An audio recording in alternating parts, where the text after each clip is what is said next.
Isang panibagong low pressure area po ang binabantayan ng Pag-asa. Pulitong namataan sa layong 500 kilometro sa silangan ng General Santos City.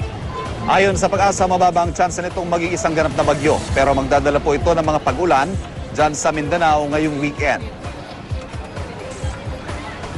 Magiging madalas din ang pag-ulan sa Visayas pero gagandang panahon sa gitna at kanlurang bahagi nito pagsapit naman ng araw ng linggo.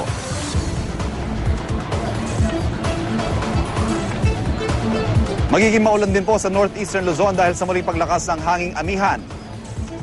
Samantala sa mga makikisaya sa Chinese New Year sa Binondo, Maynila, siguruhin po magbaon ng payong dahil may tsansa pong umulan sa linggo.